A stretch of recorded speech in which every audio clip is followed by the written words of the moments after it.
can remember me wondering about the status of Kirkwell, whether it was a town, a city, or what it was. Well, it turns out it is a city, and it does have a cathedral.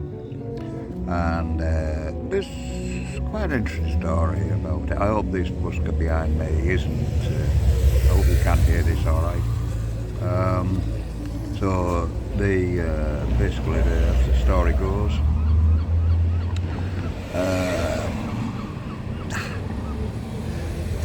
we're going back to now then 1100, 1100,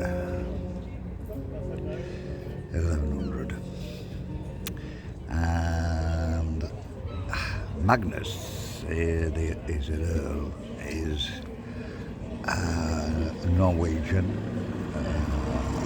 because the island was in the hands of the Norwegian people, Viking descendants, before the Scots got it later on. So Magnus and his cousin tried to rule the islands together. This is the best way I can sort of describe it. But they kept on having a fallout and they disagreed all the time. And things weren't working well for the islanders.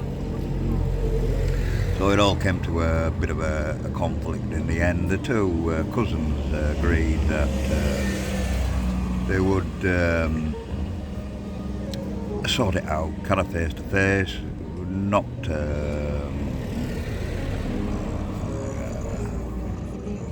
fight over it, if you want to call it that.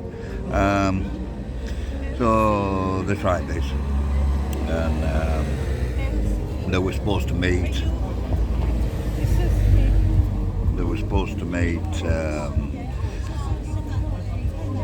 With a number of ships. I think there were 7 ships each on the island. I won't give you its name because it sounds like it is genuine, but the name of the island is called Twat. Right, that is genuine. I'm not making that up. Right, so they agreed to meet on this particular island, but the cousin broke the agreement, and he turned up with 12 ships loaded with soldiers, Vikings, or whatever you want to call them, and Magnuson, he got word of this, that they were coming in, and he didn't have any army with him, so it was basically they were going to kill him. So he got his cook basically to kill him.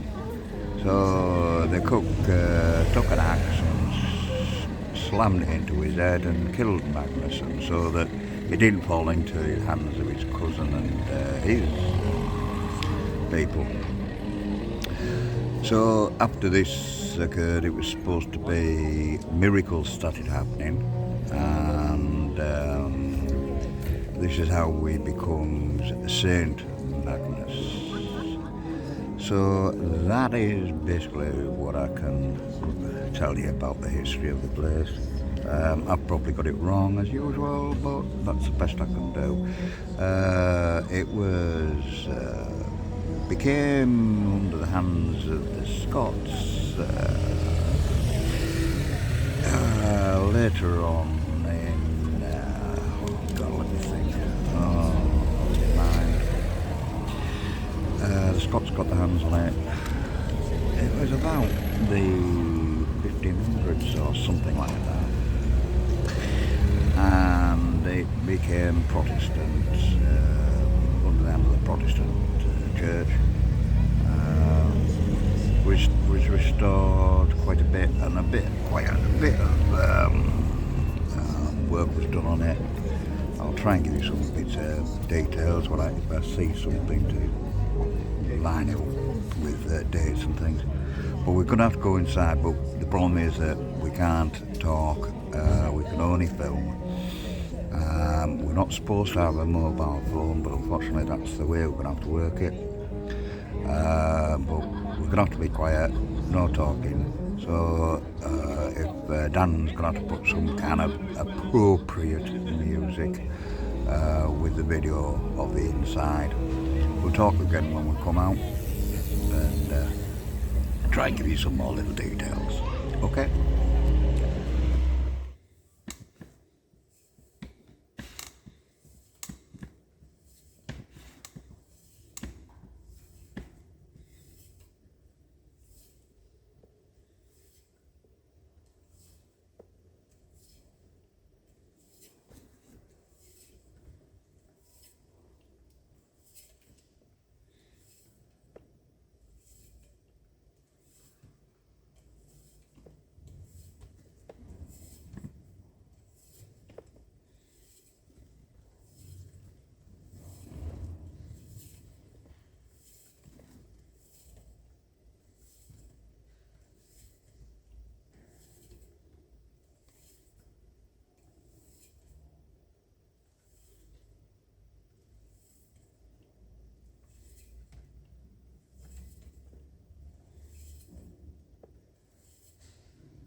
and this is the outside of the church. It's a church, a cathedral, sorry. It's quite a nice building. If you notice, it's made out of many different types of stone. The reason being that some parts of the cathedral were built way back in the 1100s, and then it was added to by the Scots once they got it, and then eventually the windows and everything were put in at a much later stage, in about 17 something or other. I'll confirm them dates with you, but just a nice little look from the outside. And, they wanted to be in that picture, so there you go. I'll go around the corner. You can just see there's part of the castle, the original castle behind it. We'll go and have a look at that a little bit later. So I hope you enjoyed the inside. That's the outside, and I'll give you some ideas. Yeah, so this is just a different view of the cathedral. What I was on about earlier, about the different types of stonework, brickwork, whatever. You can see now all the different coloured stonework, all the different types of stonework. Some coursed, some random, all different sections of the building as it's gone through the ages. I presume obviously the tower wouldn't have been part of it originally. I think just that end bit there was the original part. If you can see the random coursing, I think that was part of the original. And then when you see the nice smooth or dressed stones, then that's a later work. So trying to get you some dates. So we're looking at this conflict between Magnus and his cousin. I'm going to Hackton. Happened in 1100. We got as far as that. That was pretty correct. Now then, the bits that we're interested in now is, I keep on dropping that. I've got some bits of paper now with some bits written on for you. So, let me find out where we are supposed to be in the scheme of things. Right, so we end up with the Norwegian gave up Orkney in 1468 to Scotland. Reformation of the church, 1560, it became Protestant. And then, if I could just run through some dates I've now got, various different bits of the building, it actually goes through. Right, we've got, I was pretty correct in thinking that all stonework is 12th century, and then we've got a rebuild of the far side of what we are looking at there is then 13th century, then 14th century, the only modern bits, the toilets on the back. Okay, so basically that's it. So I hope you've enjoyed this little video of the cathedral, which now explains why a city. I'll go down the main street at some point and I'll show you how big this city is. People just love being in my videos. Okay, still in Kirkwell. So this is the Earl's Palace. It was built at the same time as your Magnus Cathedral. You can actually see, you work it out, if you look at the coursing of the stone, it's very much that random the original parts that were built on the cathedral. A little bit more of this is more or less kind of intact, if you want to say it that way, but I don't know how much rebuilding over time has been done. It probably has been quite a lot, but the coursing seems to be pretty much the same, this random coursing that they have here. You can see the latter parts, there must be some latter parts, because it is actually coursed. If you look at the round area, the stonework there is coursed. So you've got random, probably the older part of the building, the coursed were probably the moderner day, I won't say modern day, but you can see probably quite a lavish affair. If I can just swing up there, look, and down again. Unfortunately for us, a lot of this palace isn't accessible to wheelchairs. Damned inconsiderate of them, but never mind. We'll try and see if we can get a little look down below, because it means we're going across these lovely cut grass, but I may just have to do that, eh? Okay, catch you a bit later. What's been around there? Yeah. As you can see, there's a big step there, so yeah, it is inaccessible really, without me messing about and getting out of my chair, but it is quite a nice structure. I quite like it. Of what's left of it. It would have been nice to go inside, but never mind. You can see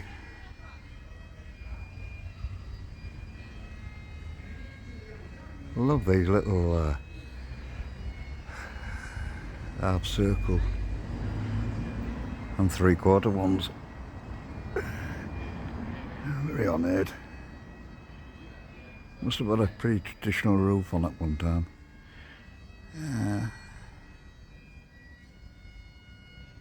Probably needs the latter stages. Yep, okay, we'll move on. So this, hopefully, I'll just focus on this for a little while, and then hopefully if you stop the video or whatever, can I just get in there? I'll just give you a rundown of these are the various people and the earls.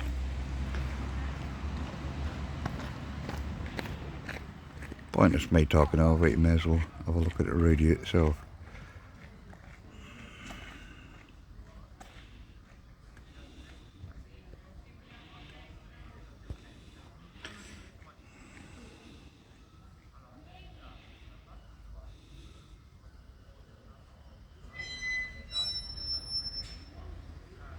Notice in the background the Viking longboats.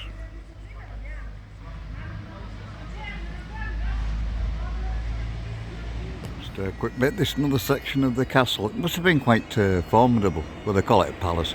It must have been quite formidable, because it's the rest of it where I was showing you was way across the road, so it must have been some size in its day.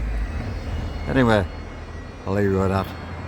I can hear them horrible bagpipes playing in the background, you know what I think about them.